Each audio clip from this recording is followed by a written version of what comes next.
शेतकऱ्यांच्या खात्यात 921 कोटींची थेट भरपाई जमा होतीये। पंतप्रधान पीक विमा योजनेतील रखडलेले दावे अखेर मंजूर झालेत। आजपासून शेतकऱ्यांच्या खात्यात थेट रक्कम ही जमा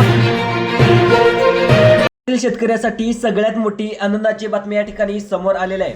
राज्यातील पीक विम्याचे लाभार्थी असणाऱ्या सर्व शेतकरी बांधवांसाठी आत्ताची सर्वात मोठी आणि आनंदाची बातमी या ठिकाणी समोर आलेली आहे। बघा, जे शेतकरी बांधव पीक विम्याचे लाभार्थी असतील, म्हणजे ज्या शेतकरी बांधवाचा 2021, 2022, 2023 आणि 2024 आणि 2025 चा या 5 वर्षाच्या कालावधीमध्ये मोठ्या पावसामुळे अतिवृष्टीमुळे नुकसान झालेलं आहे, तर अशा शेतकरी बांधवांसाठी आनंदाची बातमी या ठिकाणी आलेली आहे। बघा, आज सकाळपासूनच पात्र शेतकऱ्याच्या खात्यामध्ये हेक्टरी 45,000 रुपये प्रमाणे तुम्हाला पीक विम्याचे पैसे विस्तार करण्यास या ठिकाणी सुरुवात सुद्धा या ठिकाणी करण्यात आलेली आहे। म्हणजेच ज्या जिल्ह्यामध्ये शेतकरी बांधवांचा मोठ्या पावसामुळे अतिवृष्टीमुळे मोठ्या प्रमाणामध्ये नुकसान जर झालेलं होतं, त्या शेतकरी बांधवांना जास्तीत जास्त पीक विमा या ठिकाणी वाटप होत आहे। तर एकंदरीत आज कोणकोणत्या जिल्ह्यामध्ये, कोणकोणत्या तालुक्यामध्ये, कोणकोणत्या बँकामध्ये, कोणकोणत्या गावामध्ये या पीक विम्याचं वाटप केलं जाणार आहे, तर एकंदरीत जर आपण पाहायला गेलं तर आपण जिल्ह्याचे, बँकांचे आणि गावांचे आणि तालुक्याची यादी सविस्तर पद्धतीने आज आपण सांगण्याचा प्रयत्न करत आहोत। त्यामुळं हा व्हिडिओ सविस्तर आणि शेवटपर्यंत पाहण्याचा तुम्ही जेणेकरून प्रयत्न करा। तुमचा जिल्हा यामध्ये असेल, तुमचं गाव असेल, तुमचा तालुका असेल, तुमची बँक असेल, तुमचं बँकेचं खातं असेल, तर या प्रमुख बँकेमध्ये जर या बँकेत तुमचं खातं असेल तर तुमच्या खात्यामध्ये सुद्धा मागच्या 4 वर्षाचा जो काही थकीत पीक विमा आहे तो तुमच्या बँकेच्या खात्यामध्ये या ठिकाणी जमा केला जाणार असल्याची माहिती महाराष्ट्र सरकारकडून व महाराष्ट्र राज्याचे मुख्यमंत्री माननीय देवेंद्र फडणवीस यांच्याकडून या ठिकाणी ही माहिती सांगण्यात आलेली आहे। आता हा पीक विमा तुमच्या बँकेच्या खात्यामध्ये कटाकट आणि टकाटक या ठिकाणी जमा सुद्धा होऊन जाणार आहे। बघा शेतकरी बांधवांनो, आपल्या राज्याचे मुख्यमंत्री देवेंद्र फडणवीस साहेब, कृषी मंत्री दत्तामामा भरणे यांच्याकडून देखील 40 कोटीचा निधी केंद्र सरकारकडून, म्हणजेच आपल्या राज्याचे आपल्या देशाचे पंतप्रधान नरेंद्र मोदी साहेब यांच्याकडून आलेला आहे, त्यांच्याकडून देखील निधी आलेला आहे। तर हा 40 कोटीचा पीक विमा आज सकाळपासूनच पात्र शेतकऱ्याच्या खात्यामध्ये जमा होत आहे। बघा, परंतु शेतकरी बांधवांनो, या पीक विम्यामध्ये, या योजनेमध्ये मोठ्या प्रमाणामध्ये घोटाळे देखील पाठिंबाच्या काळामध्ये झालेले होते। तर अशा प्रकारचे घोटाळे थांबवण्यासाठी हे पैसे आता पटापट शेतकऱ्याच्या बँकेच्या खात्यामध्ये या ठिकाणी जमा केले जाणार आहेत, जेणेकरून नकली बनावट कागदपत्रे तयार करून दुसऱ्याचे शेत दाखवून, जमीन दाखवून ज्या शेतकरी बांधवांनी अर्ज केलेले होते, तर अशा शेतकरी बांधवांचे अर्ज अपात्र देखील या ठिकाणी करण्यात आले आहेत। परंतु ज्या शेतकरी बांधवांचं खरोखर नुकसान झालेलं आहे, ज्या शेतकरी बांधवांचं पीक उद्ध्वस्त झालेलं आहे, तर या पिकामध्ये पाणी साचलेलं होतं, पावसामुळे पिके पिवळी पडलेली होते, तर अशा शेतकऱ्याच्या बँकेच्या खात्यामध्ये पीक विम्याच्या स्वरूपामध्ये हे पैसे आता पटापट जमा सुद्धा होतच आहेत। बघा, मुख्यमंत्री फडणवीस साहेब, कृषी मंत्री दत्तामामा भरणे साहेब यांच्या माध्यमातून हे पैसे जमा केले जात आहेत। तर सगळ्यात महत्त्वाचा विचार करायला गेलं तर आता राज्य सरकारकडून तुमच्या बँकेच्या खात्यामध्ये पीक विम्याचे पैसे सोडण्यात आलेले होते, आता केंद्र सरकारकडून सुद्धा हे पैसे सोडण्यात येत आहेत। तर अशा प्रकारचा GR सुद्धा या ठिकाणी काढण्यात आलेला आहे। त्यामुळं शेतकरी बांधवांनो, तुमचं नुकसान झालेलं असेल, तुमच्या बँकेच्या खात्यामध्ये अजून सुद्धा पीक विम्याचे पैसे जमा झालेले नसतील किंवा फक्त तुम्हाला पहिल्या टप्प्यामध्ये पैसे आलेले असतील, तर तुम्हाला सुद्धा दुसऱ्या टप्प्याअंतर्गत हे पैसे आता वितरित केले जात आहेत। म्हणजे शेतकरी बांधवांनो, विचार करायला गेलं तर आता लवकरच तुम्हाला पावसाळा सुरू होत आहे, तर आता या पावसाळ्यामध्ये सुद्धा शेतकरी बांधव मोठ्या प्रमाणामध्ये पिकाची पेरणी करत असतात। या पिकाची पेरणी करण्यासाठी शेतकरी बांधवाकडे देखील खत असेल, नंतर बियाणे असतील, तर याची खरेदी करण्यासाठी पैसे अवेलेबल नसतात, पैसे त्यांच्या जवळ नसतात। तर हे शेतकरी बांधवासाठी कोणत्याही एका सावकाराकडून पैसे घेत मोठ्या प्रमाणामध्ये सावकार सुद्धा व्याजावरती पैसे देत असतात। तर या शेतकरी बांधवांना सावकाराकडून व्याजावरती पैसे काढावे लागू नयेत, यासाठी सुद्धा आपल्या राज्याचे मुख्यमंत्री फडणवीस साहेब, कृषी मंत्री दत्तामामा भरणे साहेब यांच्या माध्यमातून पेरणीच्या अगोदर हे पैसे जमा केले जाणार होते, तर त्याची सुरुवात सुद्धा या ठिकाणी करण्यात आलेली आहे। पावसाळा सुद्धा लवकर सुरुवात होत असल्यामुळे हे पैसे आता जास्तीत जास्त शेतकरी बांधवांना वाटप केले जात आहेत। बघा, विचार करायला गेलं तर आपल्या राज्याचे उपमुख्यमंत्री, अर्थमंत्री अजितदादा पवार होते, तर अजितदादा पवार देखील त्यावेळेस अर्थमंत्री होते आणि त्यामुळे आता अर्थमंत्री खाते देखील आता मुख्यमंत्री देवेंद्र फडणवीस यांच्याकडे गेलेलं आहे। आणि अजितदादा शेतकऱ्यांना बाबतीत देखील ते अतिशय चांगल्या प्रकारे होते, तुम्हाला देखील माहीत आहे, हे पैसे देखील ते वारंवार वितरित देखील करत होते। परंतु सध्या स्थितीला पाहायला गेलं तर 28 जानेवारी रोजी अजितदादांचं विमान दुर्घटनेमध्ये निधन देखील झालेलं आहे। त्यामुळे आता सध्या स्थितीला अर्थमंत्री मुख्यमंत्री देवेंद्र फडणवीस आहेत आणि या अर्थमंत्री मुख्यमंत्री देवेंद्र फडणवीस कृषी मंत्री दत्तामा भरणे यांच्या अध्यक्षतेखाली पीक विम्याचे पैसे सुद्धा या ठिकाणी शेतकरी बांधवांना वितरित केले जात आहेत.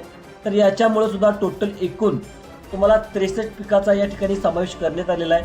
तर या 63 पिकापैकी कोणतेही तुमचं पीक या ठिकाणी त्या पिकाचं नुकसान झालं असेल तर मोठ्या पावसामुळे अतिवृष्टीमुळे गारपिटीमुळे तुमचं पीक उद्ध्वस्त झालेलं असेल तुम्हाला सुद्धा हे पैसे आता वितरित केले जात आहेत. बघा या ठिकाणी आपण बघून घेऊयात की शेतकरी बांधवांना जिल्ह्याची यादी, बँकांची यादी, नंतर आधी तालुक्याची यादी तुम्हाला सविस्तर सांगत आहे.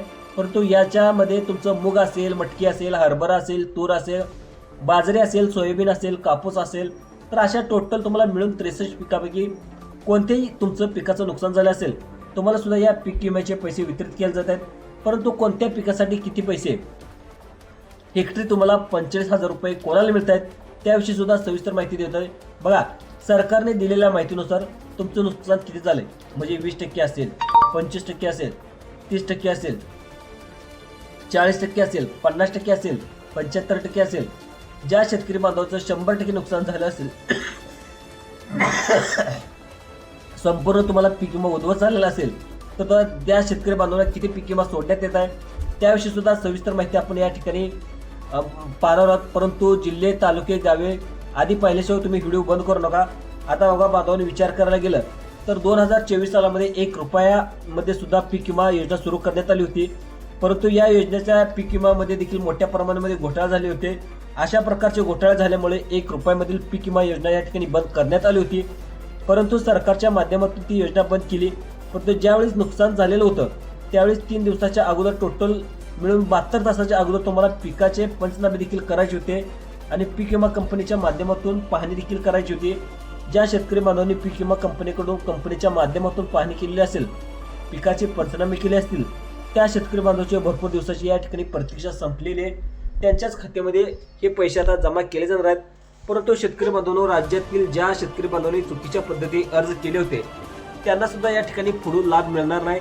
बघा 2021 सालामध्ये जर तुम्ही चुकीच्या पद्धतीने अर्ज केला असतील, याच्यासोबत सुद्धा महत्त्वाची कामे केली नसतील तर तुम्हाला आज पीक विम्याचे पैसे वाटप होणार नाहीत.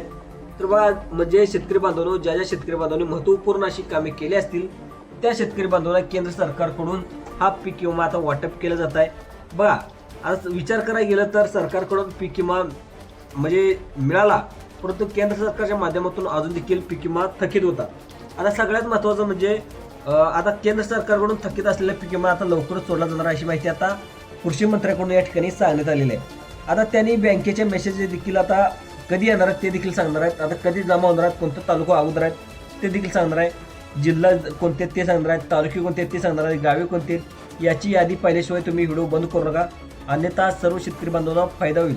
आणि महत्त्वाचं म्हणजे तुम्हाला एक कागदपत्र देखील या ठिकाणी जमा करावं लागणार आहे. ते कागदपत्र जमा केलं तर तुम्हाला पीक विमा तुमच्या खात्यामध्ये जमा केला जाणार आहे.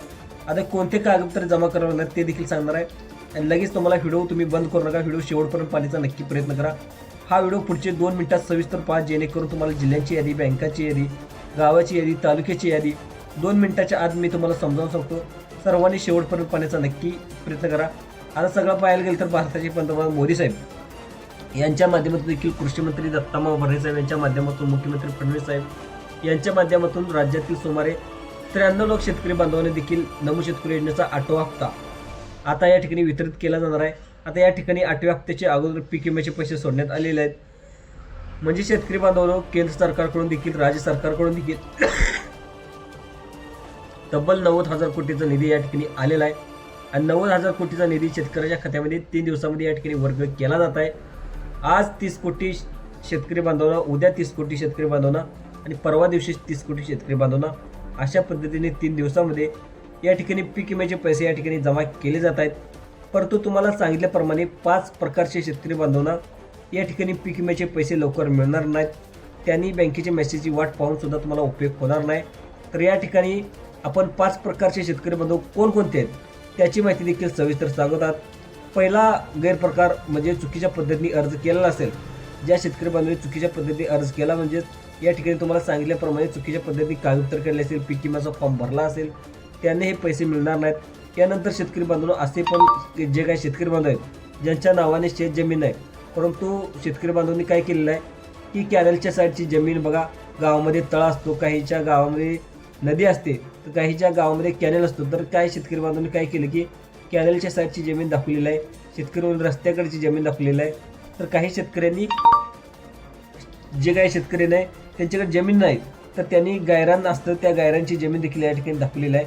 आणि पीक विमा कंपनीच्या माध्यमातून या ठिकाणी त्यांनी सुद्धा पीक विमा उतरला होता. त्यांनी सुद्धा पंचनामे सुद्धा करून घेतले होते आणि सगळ्यात महत्त्वाचं या योजनेचा फायदा घेतल्याची देखील माहिती त्यांच्याकडून आलेला आहे. त्यामुळे आता सरकारच्या माध्यमातून अशा शेतकरी बांधवांना यापुढे पैसे सोडले जाणार नाहीत, त्याचे अर्ज देखील अपात्र केले जाणार आहेत, अशी माहिती आता सरकारच्या माध्यमातून स्पष्टपणे या ठिकाणी सांगण्यात आलेलं आहे. आता बघा, शेतकऱ्यांना कोणत्या शेतकऱ्याला पैसे मिळणार नाहीत हे सांगितलं. आता दुसरा प्रकार, कॅनलच्या साईडची जमीन असेल, रस्त्याच्या कडे जमीन असेल, गायरान जमीन असेल, तर अशा शेतकऱ्यांनी दाखवलेल्या जमीन आहेत त्या अशा शेतकऱ्यांना पीक विम्याचे पैसे मिळणार नाहीत. सर्वात महत्त्वाचा तिसरा प्रकार बघा, ज्या शेतकरी बांधवांनी KYC केले नसेल, कोणतेही अधिकार नाहीत, त्यांना पैसे मिळायला पाहिजेत. KYC पूर्ण का करायला सांगितलं होतं, तर तुमचं व्हेरिफिकेशन झालं पाहिजे, म्हणजे तुमचं नुकसान झालेलं आहे, तुम्हालाच पैसे दिले पाहिजेत, या दृष्टिकोनातून ही KYCची प्रोसेस या ठिकाणी राबवण्यात आलेली होती. परंतु ज्यांनी KYC केली त्यांनाच पैसे मिळणार, ज्यांनी KYCकडे कांडोळा केला त्यानंतर KYC पैसे मिळणार नाहीत, अशी माहितीसुद्धा सरकारच्या माध्यमातून या ठिकाणी सांगण्यात आलेलं आहे. आता शेतकरी बांधव, तुम्हाला सुद्धा माहीत आहे की पैसे मिळवण्यामध्ये अनेक अडथळे येत होते. पहिले 3 प्रकार झाले, आता उर्वरित 2 प्रकार सांगतो. परंतु शेतकरी बांधवांनी जिल्ह्याची, बँकेची, तालुक्याची, गावची यादी पाहिल्याशिवाय तुम्ही व्हिडिओ बंद करू नका. बांधवांनो, तर राज्यामध्ये मुख्यमंत्री देवेंद्र फडणवीस आहेत, उपमुख्यमंत्री एकनाथ शिंदे साहेब, हे BJP सरकार आहे. आपल्या केंद्रामध्ये सुद्धा मोदी साहेब आहेत आणि कृषी मंत्री शिवराज चव्हाण साहेब असतील, गृहमंत्री अमित शहा असतील, यांचं केंद्रामध्ये BJP सरकार आहे. राज्यामध्ये मुख्यमंत्री भारतीय जनता पार्टीचं म्हणजे BJP सरकार आहे. तर या दोन्ही सरकारच्या माध्यमातून शेतकरी बांधवांना विविध योजनेच्या माध्यमातून पैसे दिले जात असतात. तर या योजनेचा लाभ प्रामाणिकपणे स्वरूपामध्ये दिला जात असतो. पण विचार करायला गेलं तर पंतप्रधान नरेंद्र मोदी साहेब यांच्या माध्यमातून शेतकरी बांधवांना रात्रीच्या दारी वगैरे देखील देण्याला देखील जावे लागत होते. तर काहीच्या रात्रीची लाईट होत्या, रात्रीच्या लाईटमुळं शेतकरी बांधव मोठ्या प्रमाणात विविध अडथळ्यांना सामोरं देखील जात होते. त्यामुळे आता सरकारने निर्णय घेतला की शेतकरी बांधव यापुढे रात्रीच्या वेळी शेतामध्ये काम करण्यासाठी शेतामध्ये पाणी सोडण्याची गरज भासणार नाही, कारण शेतकरी बांधवांना सोलर योजनेचा लाभ या ठिकाणी देण्यात येत आहे. तर तुम्हाला त्याचे 3 लाख रुपये किमतीचा सोलर पॅनल तुम्हाला सुद्धा या ठिकाणी मिळणार आहे. तब्बल तुम्हाला 30,000 रुपयेची सबसिडी देखील भरून मिळत आहे. म्हणजे सांगायचं गेलं तर हे सरकार फायद्याचं आहे. आता तुम्हाला कळालंच असेल, परंतु सध्या स्थितीला शेतकरी बांधवांनो, पंतप्रधान नरेंद्र मोदी साहेब 4 महिन्यानंतर 2,000 रुपये त्याचे देखील पैसे मिळतात. विचार केला गेला तर प्रत्येक शेतकरी बांधवांना त्याचे देखील 2,000 रुपये मिळतात. आता शेतकरी बांधवांना एकच काळजी आणि चिंता लागली होती की राज्याचे मुख्यमंत्री देवेंद्र फडणवीस साहेब आणि नमोचा हप्ता का वितरित करत आहेत. तर नमोची जी काही शेतकरी योजना बंद पडली की काय, अशा प्रकारचा प्रश्न देखील शेतकरी बांधव विचारत होते. परंतु शेतकरी बांधवांना नमो शेतकरी योजना काय बंद पडले नाही, त्यामुळे कोणती चिंता आणि काळजी करण्याची गरज भासणार नाही. पीक विम्याची रक्कम देखील तुम्हाला लवकरच पैसे येणार आहेत. त्यानंतर तुम्हाला नमो शेतकरी योजनेचे देखील पैसे येणार आहेत. आता सगळ्यात महत्त्वाचं, तुम्हाला 100% कर्जमाफी देखील होणार आहे. परंतु यामध्ये सुद्धा सर्वांनी आता लाभ कसा घ्यायचा, त्याच्या आणि नियम अटी काय आहेत त्याच्यावरती सविस्तर व्हिडिओ बनणार आहे. तो देखील शेवटपर्यंत पाहण्याचा प्रयत्न करा. आता सगळे आता जिल्हे कोणते आहेत सर्वांनी आता जाणून घ्या. त्यामध्ये बीड जिल्हा असेल, जालना जिल्हा असेल, या 3 मोठ्या जिल्ह्यामध्ये पीक विम्याचे घोटाळा झाल्याचं देखील या ठिकाणी लक्षात आलं. आता हे जिल्हे मागणी घेण्यात आलेत. त्यानंतर आता सगळ्यात अगोदर जिल्हे कोणकोणते घेण्यात आले बघा. परभणी, बीड, अकोला, नंतर धाराशिव, नंतर छत्रपती संभाजीनगर, अहिल्यानगर, जालना, यवतमाळ, हिंगोली, भंडारा, गोंदिया, नंतर गडचिरोली, यानंतर वरच्या साईडचा नंदुरबार असेल. म्हणजे टोटल मिळून राज्यामध्ये 36 जिल्हे आहेत. तर या 36 जिल्ह्यापैकी 14 जिल्ह्यामध्ये जास्तीत जास्त शेतकरी बांधव राहतात. त्यामुळे जिल्ह्यामध्ये या ठिकाणी पीक विम्याचे लाभार्थी असणाऱ्या शेतकरी बांधवांना सर्वात अगोदर हे पैसे जमा होणार, अशी माहिती सुद्धा सरकारच्या माध्यमातून या ठिकाणी सांगण्यात आलेलं आहे. तर आता सगळ्यात महत्त्वाचं म्हणजे आलेल्या माहितीनुसार बघा, ही पीक विम्याचे पैसे मंजूर झालेले आहेत. लवकर शेतकरी बांधवांना हे वितरित होतील. फक्त शेतकरी बांधवांना महत्त्वाची कामे करायची होती, ते आता कामे केलीत. बघा, तुम्ही आधार कार्ड लिंक केलेलं नसेल तर आधार कार्ड बँकेला लिंक करून घ्या, KYC करून घ्या. आता तुम्ही कोणतीही काळजी करू नका, लवकरच तुमच्या बँकेच्या खात्यामध्ये हे पैसे जमा होतील, अशी माहिती सुद्धा या ठिकाणी सरकारकडून सांगण्यात आली आहे. धन्यवाद.